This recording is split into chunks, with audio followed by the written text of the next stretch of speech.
سب سے پہلے تو میں ہمارے لیاقت انصاری صاحب، ان کی والدہ کے انتقال ہو گیا ہے. میری دعا ہے کہ اللہ تعالیٰ ان کو جنت الفردوس میں اعلیٰ مقام دے اور لیاقت علی صاحب کو اور ان کی فیملی کو صبر جمیل عطا فرمائے.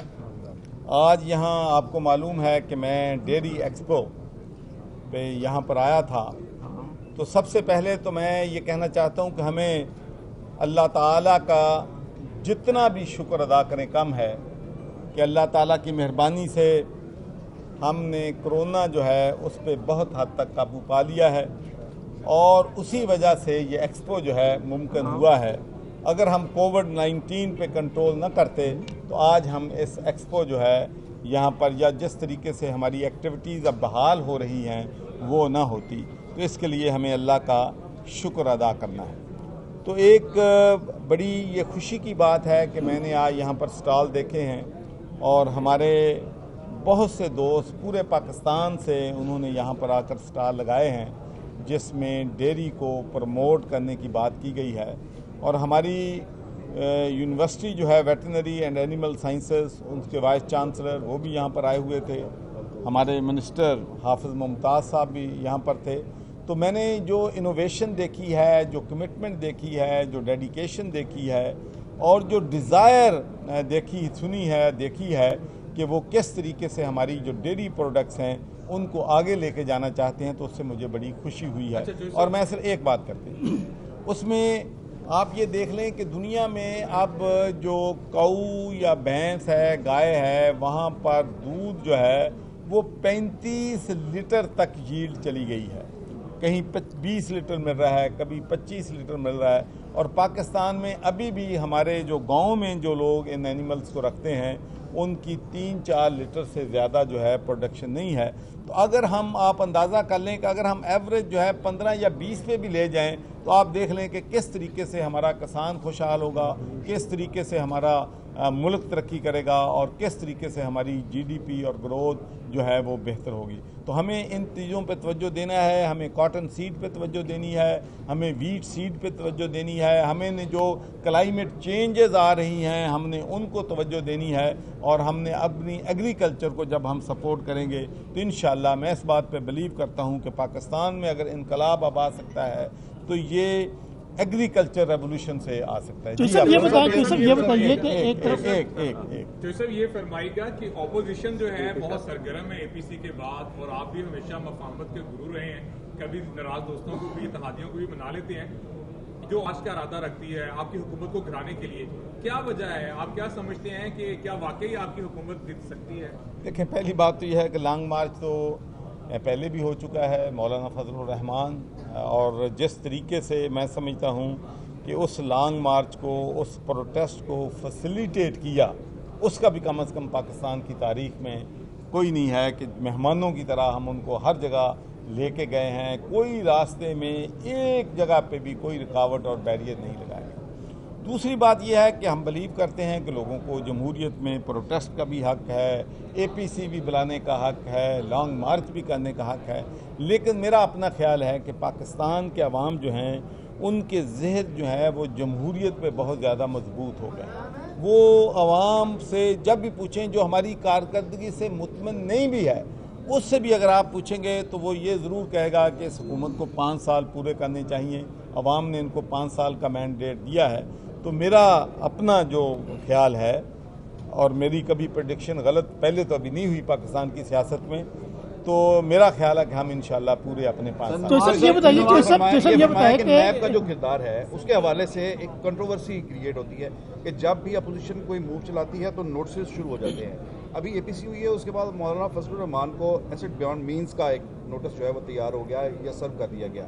تو یہ آپ نیب کے کردار سے مطمئن ہیں کہ پہلی بات تو یہ ہے کہ میں ایک تو بات کلیئر کرنا چاہتا ہوں کہ پاکستان تحریک انصاف کی حکومت نیب نہیں ہے اور نیب حکومت نہیں. نیب اپنے فیصلے جو ہے وہ آزادانہ کرتی ہے. کوئی پولیٹیکل پریشر جو ہے ہمارا ان پہ نہیں ہے، بلکہ ہم تو ان کو بار بار یہ بات کہتے ہیں، اور آپ نے سنا ہوگا کہ میں نے ٹی وی پہ بار بار کہا ہے کہ جب اگر سلیکٹڈ اکاؤنٹیبلٹی ہوگی تو وہ اپنی جو کریڈیبلٹی کھو بیٹھتی ہے. تو ہم تو یہ کہتے ہیں کہ بلا امتیاز بلا تفریق اسی جماعت سے کس کا تعلق ہو، میرٹ پہ تمام لوگوں کا احتساب جو ہے اس وقت بلا تفریق ہو رہی ہے؟ یہ میرا خیال انہوں نے آپ کو معلوم ہے کہ تحریک انصاف کے لوگوں کو بھی پکڑا ہے. اگر بلا تفریق نہ ہو رہی ہوتی تو ہمارے منسٹروں کو کیسے چوہدری صاحب یہ بتائیں کہ نواز شریف نے جو خطاب کیا، ایک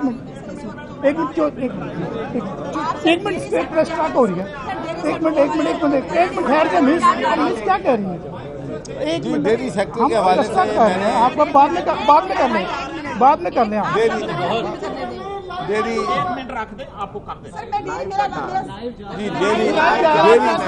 ڈیری سیکٹر کے حوالے سے آج بہت اچھی کانفرنس ہوئی ہے، اور میں یہ سمجھتا ہوں کہ انشاءاللہ آپ دیکھیں گے کہ پاکستان کی حکومت، پنجاب کی حکومت سمجھتی ہے کہ ڈیری سیکٹر کو ہم نے مضبوط کرنا ہے، کسان کو مضبوط کرنا ہے، اور اسی طریقے سے ملک جو ہے ترقی کر سکتا ہے، معیشت بہتر ہو سکتی ہے. چوہدری صاحب یہ بتائیے کہ نواز شریف صاحب نے جو اداروں پہ تنقید کی ہے، تو کیا نواز شریف کے خلاف کوئی نیا مقدمہ درج ہونا چاہیے اور قانونی کارروائی ہونی چاہیے؟ دوسرا سوال بھی سن لیجیے، تو کیا آپ ان حالات میں اپوزیشن سے مذاکرات کے لیے تیار ہیں؟ دو سوالات. پہلی بات تو یہ ہے کہ جو بھی کسی سیاستدان پہ یا کسی کے خلاف کیس ہونا ہے، بننا ہے، اس سے ہمارا کوئی تعلق نہیں ہے. وہ ادارے، یہی تو ہماری ویژن ہے. ہم چاہتے ہیں کہ ادارے کو ڈی پولیٹیسائز ہونا چاہیے، اداروں کو امپاور ہونا چاہیے، اداروں کو انڈیپینڈنٹ ہونا چاہیے. یہی ہماری جد و جہد جو ہے یہی ہے. دوسری بات آپ نے کہی ہے کہ سیاست میں مذاکرات کے دروازے کبھی بند نہیں کرتے. کوئی بھی سیاستدان سے مذاکرات ہو سکتے ہیں، کسی سے بھی مذاکرات جو ہے، مذاکرات کے دروازے کبھی بند نہیں ہوتے. اگر دیکھو نیشنل ایشوز پہ کوئی بھی ہم سے بات کرنا چاہے، ہم نیشنل ایشو، پاکستان کے مستقبل کے ایشو، پاکستان کے مشکل حالات کے ایشو جو بھی بات کرنا چاہے گا، تو کمیونیکیشن اور مذاکرات جو ہیں جمہوریت کا حصہ ہے اور ہوتے رہتے ہیں. عمران خان صاحب نے کہا تھا آگے کہ ہم ایک تو پیسے نکلوائیں گے لوگوں سے، نواز شریف صاحب ہوں، زرداری صاحب ہوں، ایک تو وہ نہیں ہوا. لیکن چلیں وہ چھوڑیں، عوام کے لیے مہنگائی اور بے روزگاری جو ایشو ہے اس کو کیسے ریزالو کریں؟ بہت اہم ایشو آپ نے اٹھایا ہے، اور میں یہ سمجھتا ہوں کہ اب اپوزیشن کو بھی میری دیکھیں نا، آپ نے بڑی اچھی بات کی ہے. یہ وہ بات ہے جس کو عوام سننا چاہتے ہیں. تو اگر اپوزیشن بھی جو عوام ایشوز فیس کر رہے ہیں، چاہے وہ ہیلتھ کے ہیں، ایجوکیشن کے ہیں، مہنگائی کے ہیں، ان پہ تنقید کرے اور ان کا برابر سلوشن دے کہ اس کا حل کیا ہونا چاہیے، تو ان میں عوام کو بھی فائدہ ہوگا.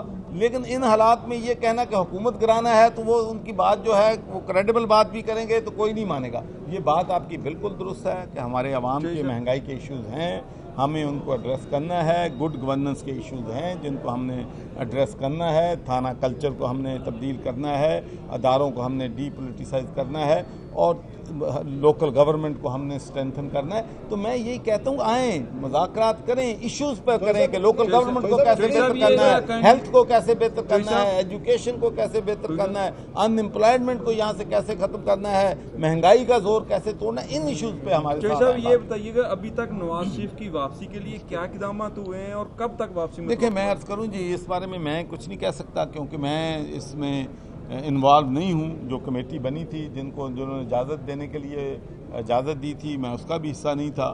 اب ان کو واپس لانے کے لیے ہیں، وہ تو قانونی ذرائع جو ہیں وہ حکومت جو بھی ہوگی آپشن وہ استعمال کریں گے، اور میرے خیال میں اس میں وزیر داخلہ یا دوسرے لوگ جو ہیں بہتر آپ کو. حکومت اتنی اچھی جا رہی ہے تو آپ لوکل باڈیز الیکشن کیوں نہیں کروا لیتے؟ بھائی ہم نے کب روکا ہے؟ کووڈ-19 ہمارے ہم لے کے آئے ہیں کہ الیکشن روکنے کے لیے. اب کووڈ-19 آ گیا، اب ہم پوری تیاری میں ہیں اور انشاءاللہ ایک بات یہ چلتی رہی ہے. دیکھیں جی مقابلہ کریں گے، کیوں نہیں کریں گے. چوہدری صاحب یہ بتائیں کہ اے پی سی میں میاں نواز شریف نے جو اداروں کو تنقید کا نشانہ بنایا، اس کے حوالے سے آپ کہہ رہے ہیں؟ دیکھیں میں عرض یہ کروں